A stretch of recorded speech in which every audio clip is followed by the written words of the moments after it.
I'd like to invite you all to come into the present moment. So let's just stop for a minute. So, okay, how can this next hour or so be, like, really meaningful? What can I do to, like, go to a whole new place?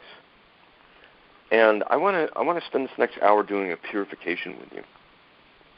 But I want to start by us really being conscious of why we're here and getting focused on this intention of purifying ourselves, declaring our mind, our ego, our, whatever impediments or perturbances, any blocks, any negativity, anything that's kind of tainting the light in some way.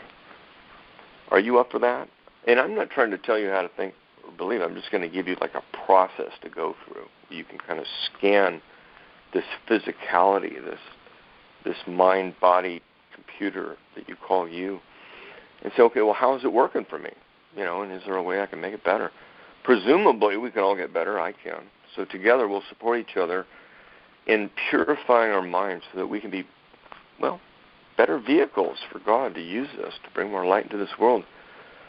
So I'd like to begin this with a prayer. I say, Lord, help me to be a pure vehicle for your love and light wisdom to whatever degree that I can bring more light in. I want to think more beautiful thoughts. I want to say good things and positive things that bring more light, bring you out, really. I want to share you with everyone, everywhere, all the time. I don't want to ever be separate from this. Only a fool, only a true idiot would not want to be in this all the time. And I'm not that dumb. I've learned that much. Thank God.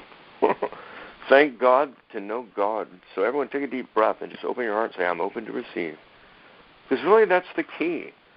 It's not like some magic mantra or, your third eye is bitching. So turn into your third eye and really plug into your life force. But it's more important than the device of a meditation, more important than something you do. It really, what's most important is us being together in this moment and you just being open to receive it in this moment. Because there is no other moment than this moment. Any idea of the future or the past is just conjecture of the mind. It's what's creating the distortion in reality and creating the separation between you and God or your true sense of self. So let's just shed that. You up for that? And if you really are attached to it, you guys, you can always go back and get it. So don't freak out or anything. Just know, okay, look, I don't need all of this me here for right now. I can just set it down. And I'm going to let my spirit immerse in this jacuzzi of consciousness, as I like to say. A hot tub, some kind of medium that we can all float in and all feel cozy in, feel loved in. Do you feel loved? I love you, and I appreciate you being here. So I'm going to breathe in and just know that you're loved, and let's just hold it, maybe say a little prayer. Okay, I'm open to receive. In whatever way you'd say it, I'm not being dogmatic about it.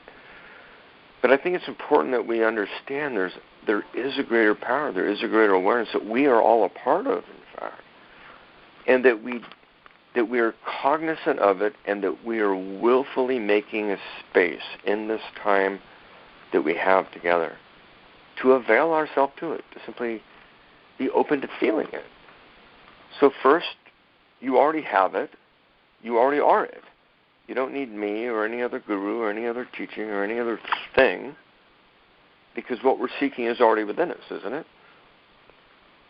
That which you are seeking is what's causing you to seek. So just breathe in and feel it. What's causing your heart to beat right now? Just feel it in your nervous system. You can just imagine the wires, these biological wires extending out to every organ, every extremity, like a root system or something. Can you imagine that? Can you imagine your nervous system extending out from the bones? So the bone marrows and the cerebral spinal fluid are conducting electrical charges, and the charges are moving out through what we call our nervous system. So we have the sympathetic and the parasympathetic, but they really work as one. They're all interconnected with the brain, as well as our digestion and other systems. So you see, that's what I don't think medicine is fully understood, is the integration of the systems and the innate intelligence that guides them. So I want you to breathe in and feel the nervous system and maybe connect with your own innate intelligence. I mean, after all, you're here. Have you thought about that?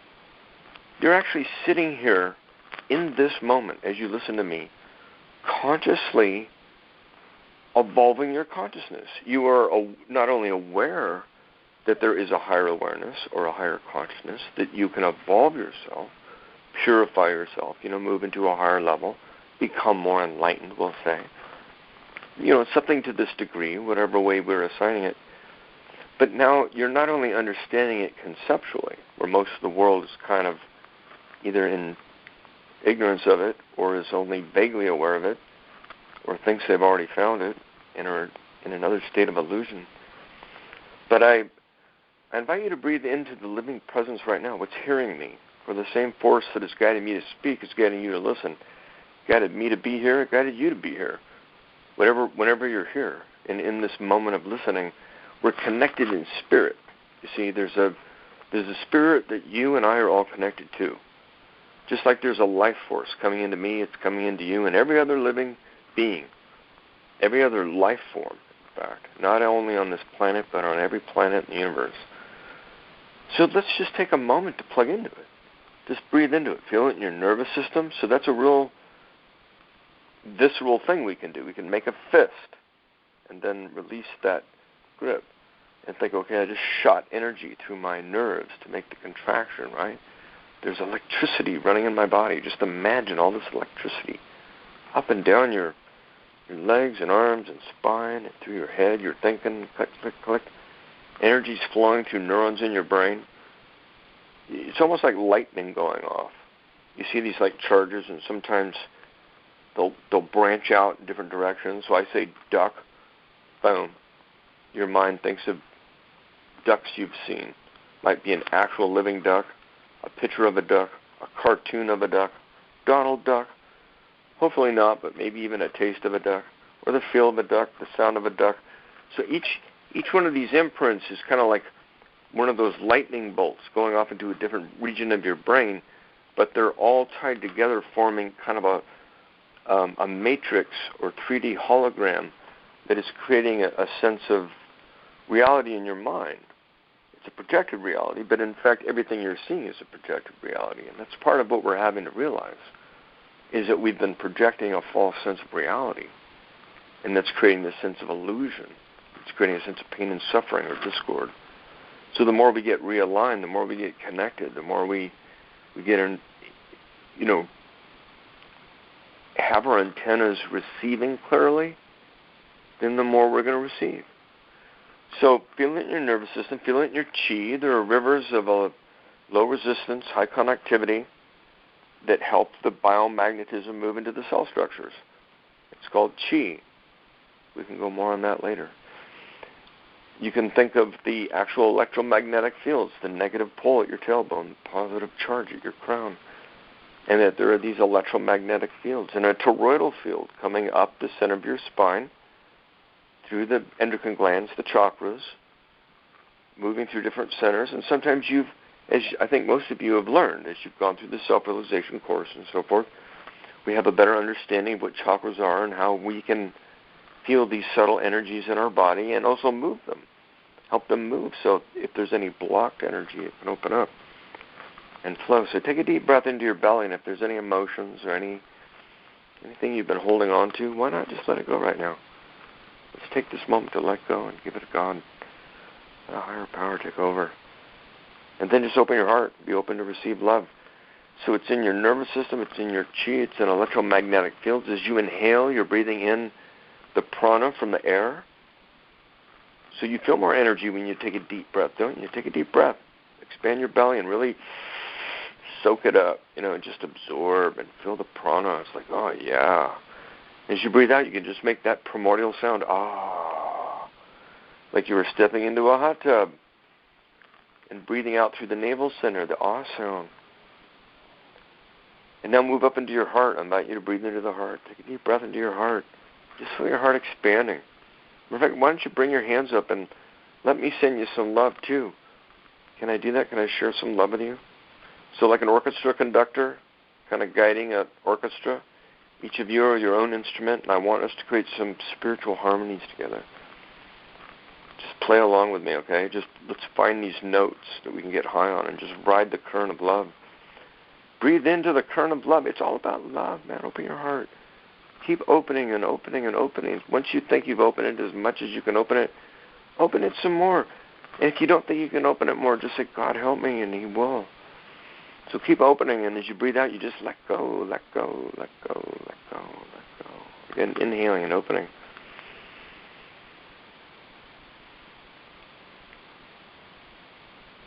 And as you breathe out, I invite you to just go, oh, and just enjoy the vibration. Don't worry about what it sounds like so much. The first few times you utter a sound, usually you need to clear out, and your body starts adjusting, you'll notice. You start attuning. Your body will start telling you where to go. So go ahead, take another deep breath into your heart. Breathe out and just, oh. Just let it go. Let go of your O. Let your O go. And it just goes and goes and goes. It's like there's so much love, there's just no room for anything else. It's like, fuck it. I'm letting go of everything. I'm just letting go and letting God. Really, I'm getting real. Let's get real. Take a deep breath into your heart. Are you holding back? Just F that, man. Let go, let God. Just breathe out. Oh, yeah, like, oh, yeah. Oh, yeah, I'm loving this. Oh, yeah, I'm open to receive. Oh, yeah. The more open you are to receive, the more you receive. So now bring your gaze back to your third eye, and as you're breathing in, imagine you're breathing in through your third eye, just to help you kind of focus. If you ever get kind of like wiggy in your meditation, sometimes if you just imagine you're breathing in and feel the energy, especially if you connect with me, and I'll just imagine I'm touching you on your third eye right now. I don't remember if your hands were up or down, but go ahead and touch your third eye with your right hand. And just tap it a couple times. That's probably enough. Just to help you focus there a little bit more. Hands at your knees, gazing your third eye, eyes closed, breathing in. And you know when you're really happy? Do you ever just hum? You ever just hum when you're walking? Or I'd like you to all just take a deep breath in. As you exhale, just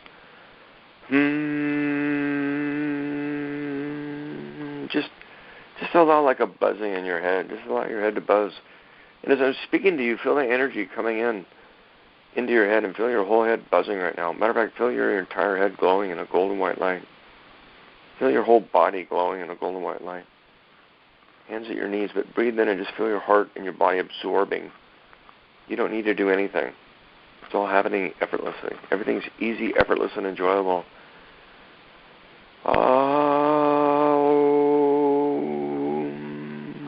Just let it go.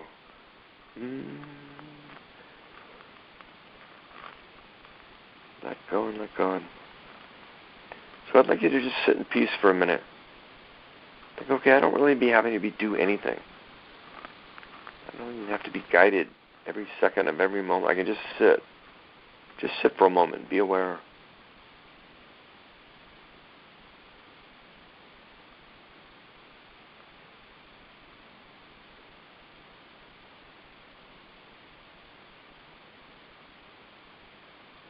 So there is consciousness.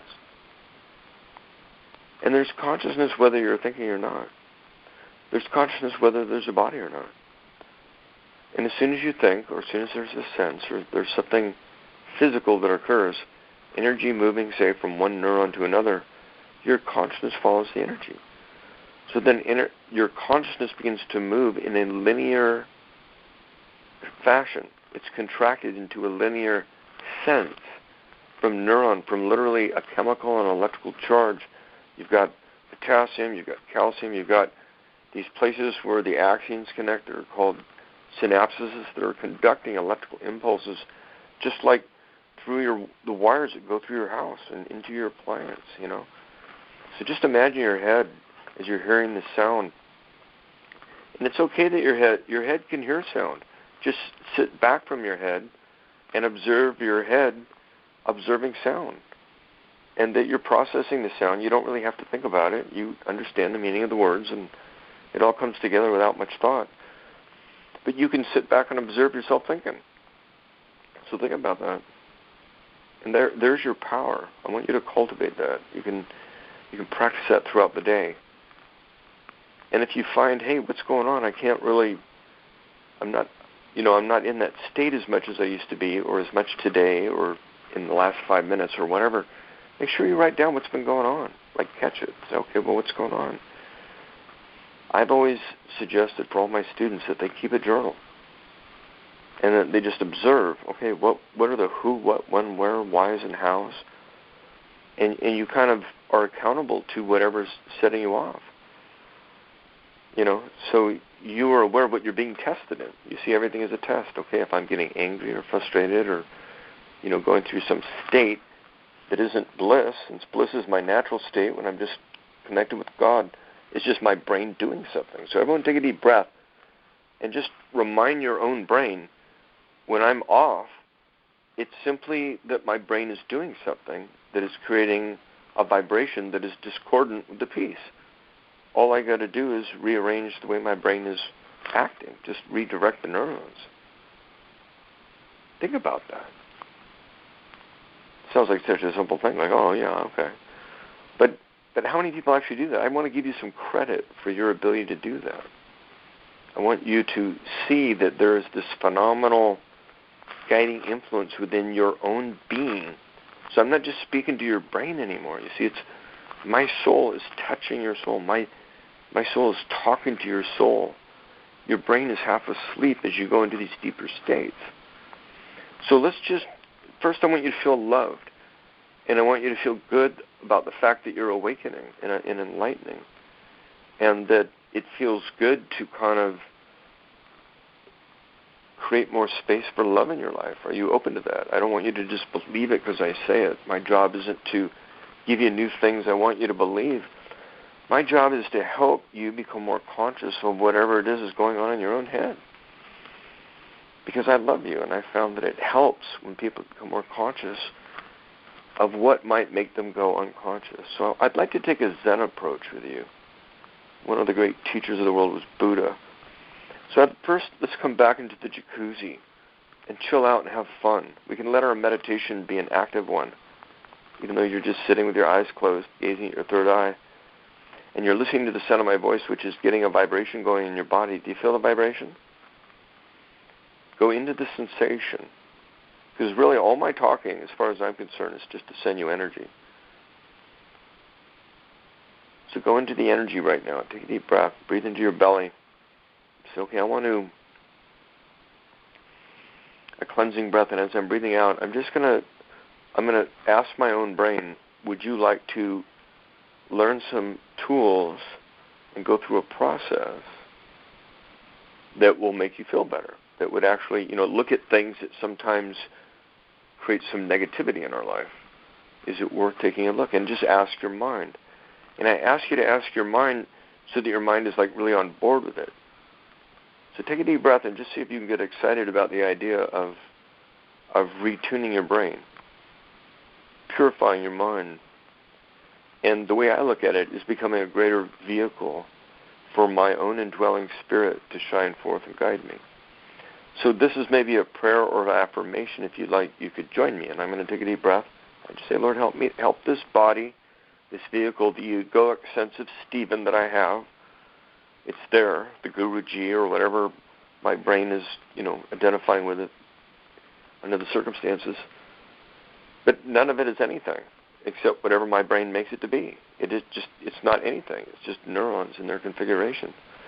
And that has a relevance in terms of how I live my life, but it's not me. Even though your programming isn't you either. There's something that was there before you were born and something that will remain long after your programming is destroyed. So let's see if we can align with that inner light that we are. And I invite you to go in and take a deep breath and feel yourself alive. Feel it in your own heart. And feel it in our union. Like we dissolve ourselves. Like we become different fingers on the same hand of God. You can wiggle over there. Some of you are on the East Coast. I'm over here on the West Coast. But the same hand brought all these extensions of itself to come together, to form this mudra of love. So take a deep breath into your heart again and open your heart a little bit more. And as you let go, let's send some love into our mind. And so our mind is filled with love. And so we'd ask our brain, would you like some love? As if your brain cells were your citizens. Your pets or little beings that you were responsible for. And you are. You're responsible for all the cells in your body, including your brain cells. And most of the living creatures on Earth are single-celled creatures. Different forms of algae or protozoa, diatoms, and so forth. And so I'd like to invite you, as kind of a form of meditation, of just sending love to every one of your brain cells, as if there's my love, and let my love join your love, and perhaps the love we have for each other. And isn't that really an extension of God's love? So it's love meeting love in a union of love, and there is just one. It's unity consciousness. Do you see? So we are all like cells in the body of God. I'd like to think of myself more as a brain cell rather than a colon cell, but maybe sometimes I'm more like a colon cell. But right now I'd like to be more like a brain cell. So everyone take it. See, that's my ego speaking. So take a deep take a deep breath and have some fun with me. And say, okay, what is my brain thinking? Because whatever you think, it's just that. Don't take yourself seriously. Take it from me. I write books and I get heavy on thought. I love to think. I'm like a thought-aholic. And so, but even I know that it's stupid. I mean, thoughts are just neurological activity that occurs in a brain. I can make as big a deal out of it or as little deal out of it as I make it. It just is that. So use your brain for what it's worth. It's a great thing to have. So the first thing we should do is say, hey, brain, you're okay. I love you, man. Let's see if we can, get the most totally bitchin' brain you've ever had. This is bitchin' brain day, you guys. Take a deep breath. I'm going to create a bitchin' brain. That's your new mantra, bitchin' brain. Just remember, if you go off, okay, I got to go back to bitchin' brain. So what's a bitchin' brain? Well, really, you're just in love with God. And any thoughts you have, you just kind of realize, well, they're just thoughts, so why am I even putting attention on them? Even if they were, quote, mine just means my brain. And if I have an aberrant thought, it might very well be because I'm paying attention to someone or something else. And why am I paying attention to anything else than God? That was kind of dumb, really. So I don't want to take myself too seriously, and I invite you to become the laughing Buddha with me. So take a deep breath, and let's just sit in this jacuzzi together, all of us, in a really warm and friendly way. Brothers and sisters that love each other no matter what. No matter what, you are loved. And I'm inviting Jesus Christ. He's my bro. He lives in my heart. I don't go anywhere without him. I might leave my wallet behind, but I never leave the Lord. And I love the Buddha, the Maharishi, the Maharaj, Babaji. Who do you love? Let's bring them all. Rumi, sure. Think of your favorite saint or your mom, whoever you want. Take a deep breath and you're with love. Just imagine God. You could put a face on God. I don't care. We could go up to the Sistine Chapel, and Michelangelo created this beautiful man with all these young men wearing nothing, but he was this image of God that he created was so beautiful that I think, what the hell? If you're going to create an image of God, let's create a really beautiful one. I don't think God should be limited to any image that a man creates, but if you're going to create one, I'd rather create a woman God, actually. I actually get more out of looking at the form of a woman. It actually is powerful for me. So Asarte. Take a deep breath. Whatever form you give your God, it's just a form we give it. Any thought we have is just the thought, remember? And you're not bound by your thoughts. Take a deep breath and realize you're not bound by your thoughts. And let's remind our own brain. Brain, do you realize that? Your own brain isn't conditioned by your brain. It may have been conditioned, but you're no longer subject to that conditioning by the very fact you know about the conditioning. Do you see that? So hallelujah. Thank you, Lord. So take a deep breath and open your heart and say, okay, I'm starting to get it now. I'm getting it. I've got it. I got it. All right, I'm not my brain. But the brain's a good thing. It just needs some guidance. So step number 1, one of the first things we could look for in this Zen mind approach is to remember, it's letting go. All you have to do is let go. So let's take a deep breath and say, okay, I'm going to practice letting go now. And make sure your body, your ephemeral fields, your electromagnetism, your brain cells, every part of your body is going, okay, I'm into this. I can feel it. I'm not just thinking it. I'm feeling it, and I want it. It feels right for me. It's not like some carnal desire. It feels like a resonance from a higher part of myself, making myself right. So I'm just going to let go of comparing. That's the first word we're going to think about. How do you compare? Am I the best guru? I'm not as big as Ravi Shankar? Any kind of thinking like that? Does that ever occur? I feel so blessed to even know these guys. And so there's a way you can look. You see, when we look at comparing is an energy. On the one hand, I'm always comparing. I'm always looking at like other gurus. I think of Sri Ravi Shankar, and I think, wow, I'm amazed at what he has done. And I like his meditation. I think what he's doing makes sense. He reaches so many people. It's so easy for more people to learn his technique than me or mine. And I mean that for real. I think I really respect the guy, and I've seen the results they get. But I'm not him.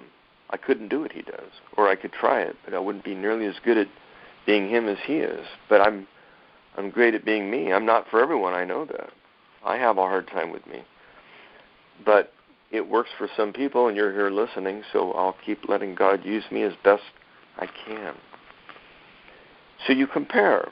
I look at TKS Guru. TKS Guru studied with Vettatri Maharishi as I did, and he was trained in the same way and actually spent more time with him than I did.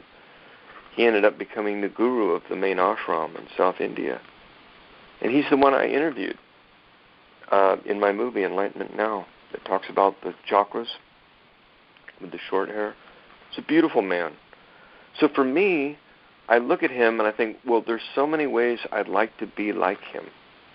Not that I don't like me. I'm not comparing myself like, gee, I'm lacking these qualities. But I look at him and say, well, you know what? He really is really good in these ways. This is something I can learn from him.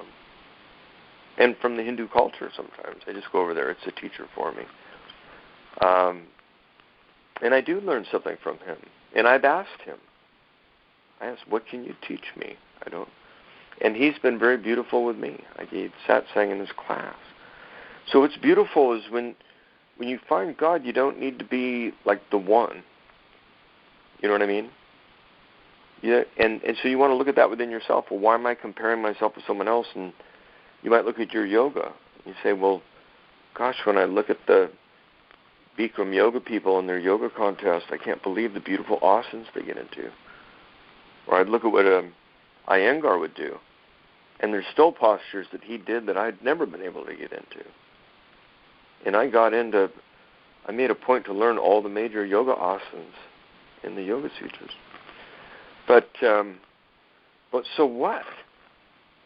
See, that's the comparing or the competing. So number 2 is letting go of competing. I want you to go inside yourself and say, well, where am I comparing myself? Do I look at others and judge my face and what I look like, or my body weight, or what shape I'm in, or what I'm doing? Well, maybe a little bit of that is good. Maybe saying, I have gained some weight. I've been eating carbohydrates again. And now the winter's coming. People start eating sugar. Worst thing you could do. Best way to get sick. If the world really only understood nature, understood their body, understood themselves, they wouldn't be getting sick like they do. But they get stressed out. They don't get enough rest. They use alcohol typically, and the sugar. And the next thing you know, they're getting sick. So don't do that. See that in your own mind. See how you're getting stronger. So you compare by being conscious. When we look at the word compare, that's what we want to think about. Well, how am I comparing, and am I? And by comparing, am I trying to make me like someone else? Your job isn't to be like anyone else. Your job isn't to be like me. Hopefully I can give some good examples as my guru gave me, but Your job is to be the best you that you can be, and you're going to be different than me. There's already a me. God doesn't need two of me. Heaven forbid. There's more in me than I can stand. But God made a you, and there's no one else quite like you. So you want to compare in the ways, well, in what ways? What are the unique abilities about me? Maybe it's just your compassion for others. Maybe it's your willingness to hear or see things or do things. You look at it. Don't belittle. Think about it as if you were looking at yourself from the outside. So you can compare yourself in a positive way. But what I invite you to do is look at yourself and not say, well, am I judging myself? It's like I surf with some excellent people. I surf with people that are currently world champions as well as people that formerly were. So there's a part of me thinking, on the one hand, I could be comparing or judging. So these are the three things. Let go of comparing, let go of competing, let go of judgments. So you're saying, well, I should have been quicker, I could have got that one, or I made a mistake, or I forgot a certain word, why didn't I remember that word, whatever, or maybe you're judging another. So these things are kind of related, aren't they? How do you compare yourself to others? And is it in a negative way? Is it in a way that is not serving you? And only you can really be honest with you. I mean, maybe you have a counselor or someone you work with, but you can also do the work yourself. So take a deep breath and look within and say, well, how do I, or in what ways do I compare myself to others, and is it in a healthy way? I want to compare myself with other gurus because I learned things. Okay, that was clever the way they brought that about, or I like that analogy, or there was so much love in what that person said. Sometimes it inspires me to talk about what they said. Like when I was listening to TKS Guru in India, it was really cool to hear him. And we both had this love for the Maharishi, which is really cool, that we all shared like this fellowship. I think in America people miss that kind of relationship with the guru or with the group. So let's see if we can create that together. Take a deep breath. And we look at, okay, am I competing with anyone? And maybe are you competing with yourself? So we can take the same principle. Maybe I'll use surfing. I can always see this was an exciting year for me.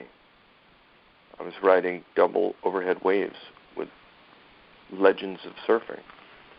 I was getting better at it. I wasn't in their league, I admit it. I'm not anywhere near as good as them. But it inspired me to try things that I hadn't tried before.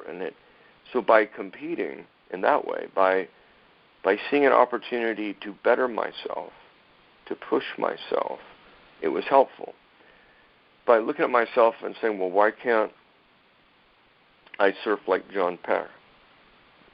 This was Mr. Bonsai Pipeline. I got to surf with him. I'm thinking, well, I'm not him. I will never be him. I've been able to surf with other guys that were famous, and they do things that I think, wow, I wish I could do that. So I can look at that and judge it and say, wow, that was really an impressive move that guy made.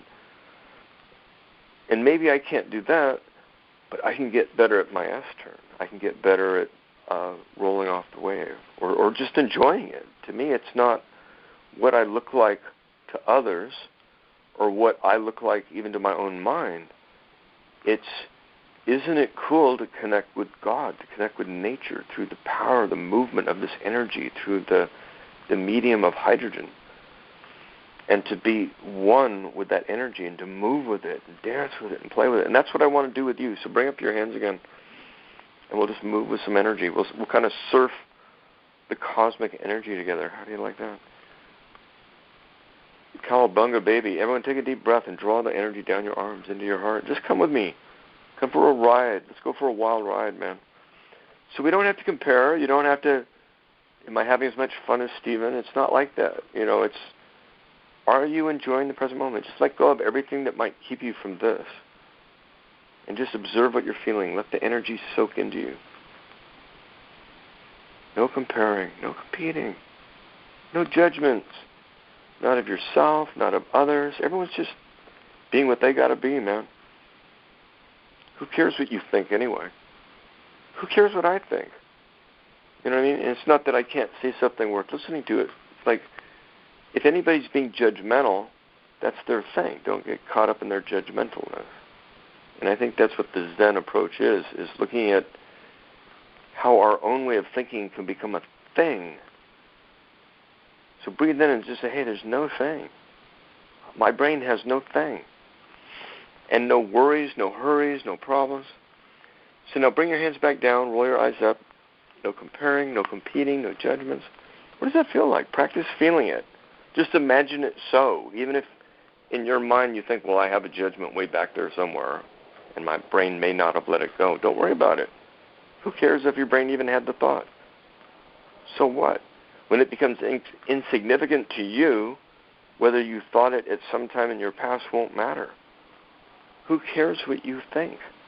Stop giving a shit. No, really. Take it from me. I know how to think. If you're not careful, your thoughts will take over your mind.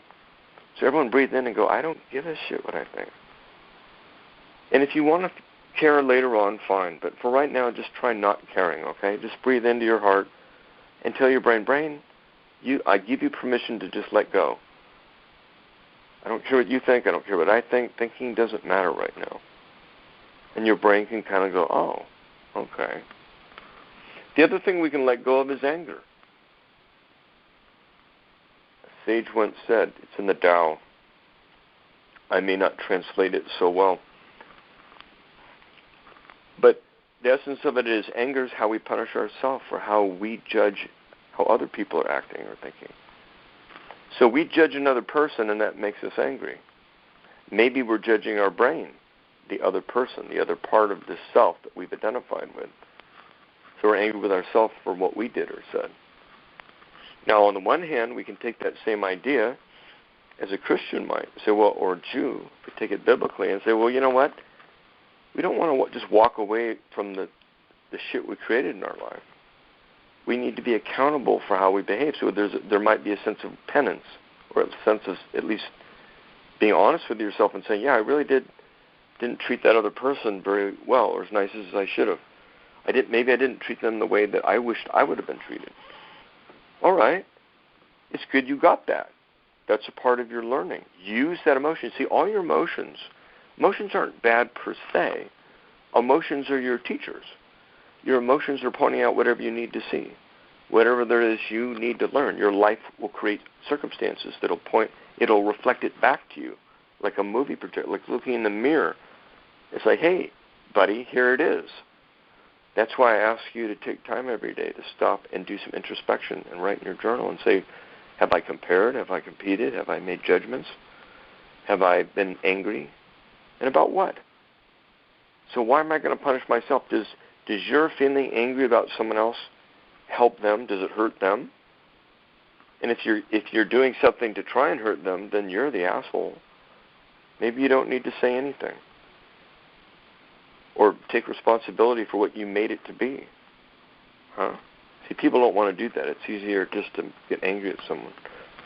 But you're a big boy now, or a big girl, so you don't have to do that anymore. So take a deep breath and just realize, I don't do anger.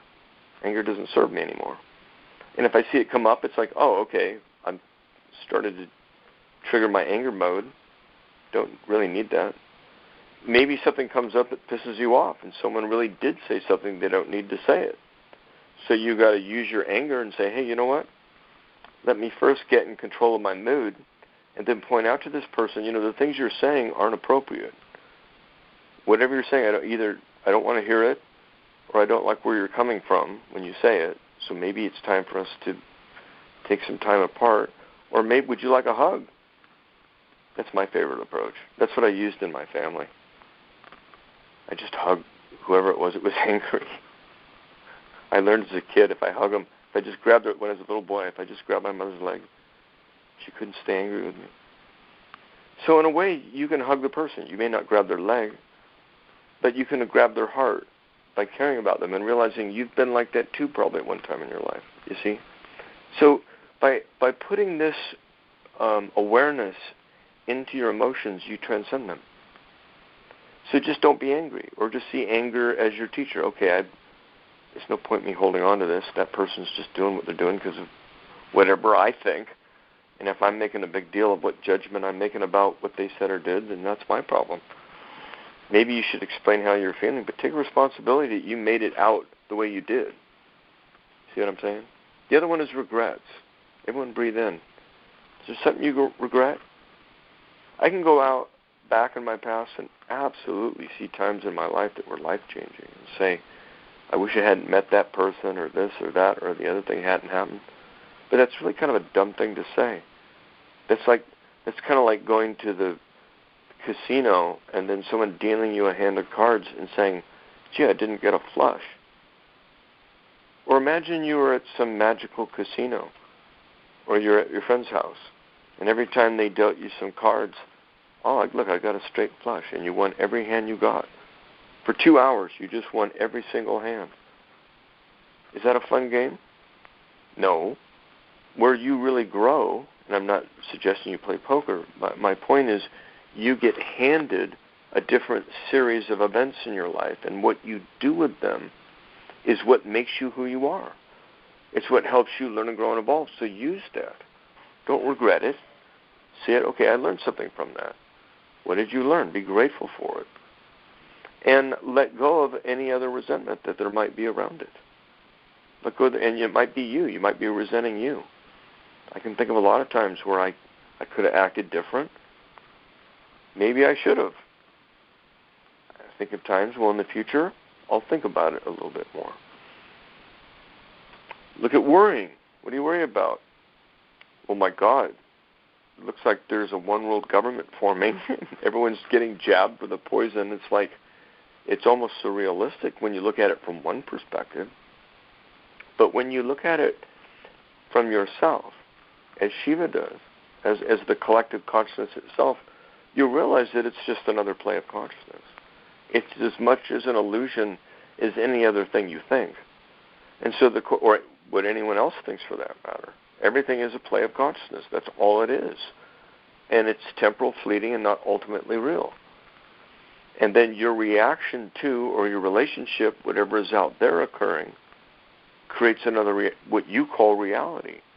But in truth, it's just something your mind is doing. So sit back from it all and see it for what it is. And in fact, there's really nothing to worry about. And worrying doesn't help, does it?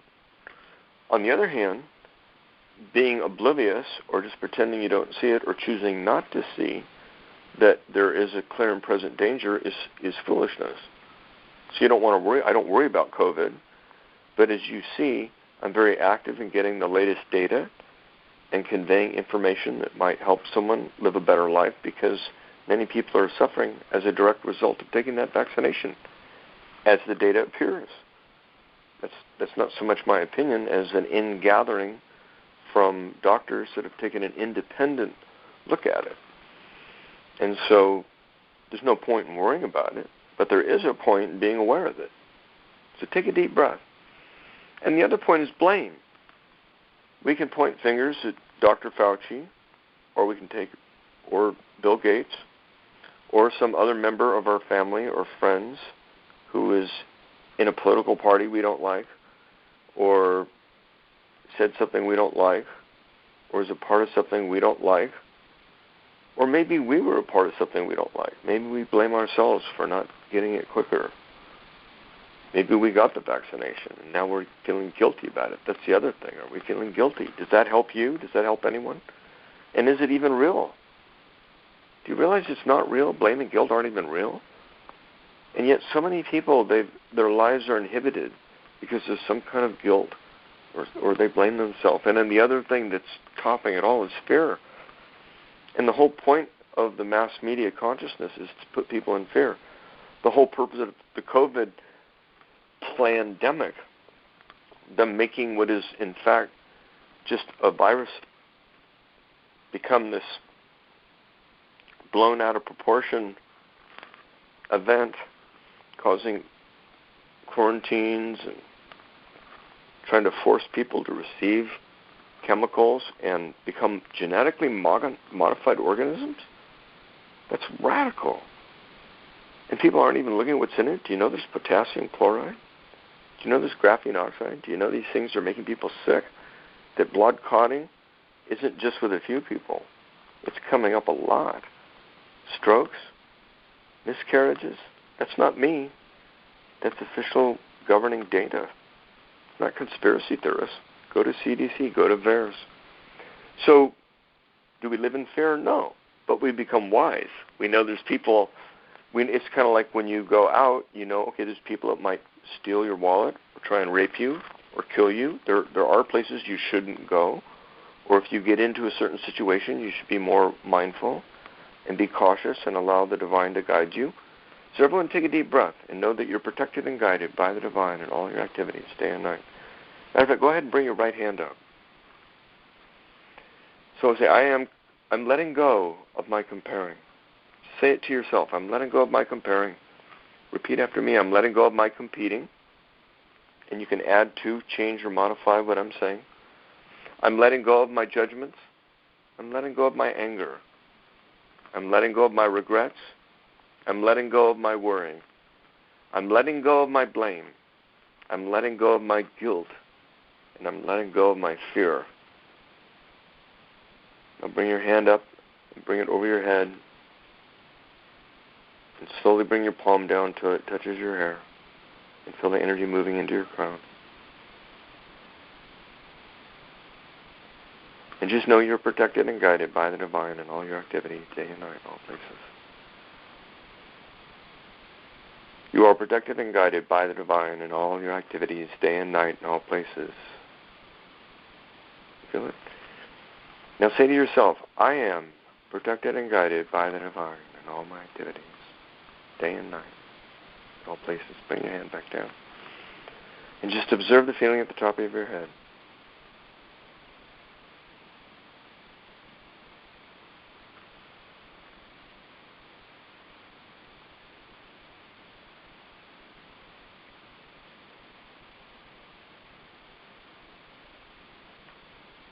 Lord, may I serve as a vehicle for your love and light and wisdom.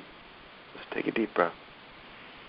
Know that you are protected and guided by the divine in all your activities, day and night, in all places, and all those within your sphere, extending out to and loving your children and your pets and your neighbors and your parents and other kin, your entire family, and into your work, to your clients, and to all the members of the Self-Awareness Institute or Enlightenment Radio, and to all the people that we know, all the people through our social networks, through our work, our neighborhood, our city, our encounters, in whatever way they might be, in any way that our consciousness is interacting with consciousness. Let us feel light moving into all the contexts of our life, and that we are guided by the light, and in fact we are the light. You are the light. You are truth. You are love divine. This body's but a dream of thine. And I got that from Guru Nath in Pune. That's one of his sayings, matter of fact. Like Alak Naranjan. He had these beautiful, beautiful ways that he would inspire us into practice. So take a deep breath and come back into your body. And let's send love out into the world at large. And feel a sense of compassion for our world and the people that are still awakening. See them awakening. Let's see people like they're getting it. And we're seeing it, aren't we? I mean, any of you that are on Facebook or social media see that 2 years ago, there was a large group of people that really had no faintest inkling of what was happening in the world. They were pretty asleep. And I think it's safe to say that there are millions of more people all over the world that are beginning to wake up, that are beginning to question. And it may be in the beginning at something of a superficial level, at a political, at a social, or at a medical level, at a physical level, but it's also occurring at a deeper level.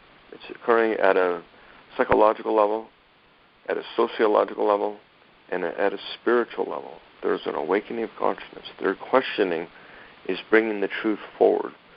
So let's picture a world where the whole world is awakening, and they see the subjugation of financial cabal and their stewards, which are the big pharmaceutical industry and other members. If you haven't seen the movie Monopoly, by the way, I think I put it up on Facebook, But I recommend you look it up.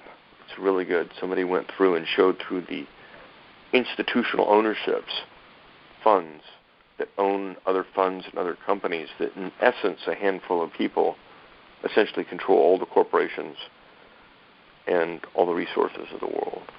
And they're trying to create a one-world government. So are we to live in fear or guilt, blame? Is there worries? What is that the state we go in? No. See, that's the state the media wants you to go into. They want to divide us. You're an us or them. You're a Republican or a Democrat. You're a conservative or you're a liberal. Divide and conquer. If you are the objective witness, you're seeing beyond the conditioning of the mind. You're not putting all your chips on any one person, because you realize the people that are being putting forth are really just pawns of another more powerful entity that is looking to take control over your mind. So now you have come to this point in the evolution of your consciousness where they can't get to you. You have awakened to the point where you are no longer subjugated to their fear and conditioning. You're no longer a part of their plan of subjugation, that you jump at their command and you become fearful and like a sheep or in a herd instinct come together and do whatever they tell you to. You're able to think for yourself. You're able to see what's really going on. You're an awakened being. I want you to see that. And now I want you to take that awareness and bring it into what you think and say and do, and share it with everyone you see, everywhere you go, all the time, every day. And just keep practicing. And that will make your life worth living. That'll give you a meaning, because you'll be working with God. God will be with you always. And this is how you enter the kingdom of God, by serving God, by being with God, by bringing it out through what you think and say and do, and sharing it with everyone you see, everywhere you go, all the time, every day.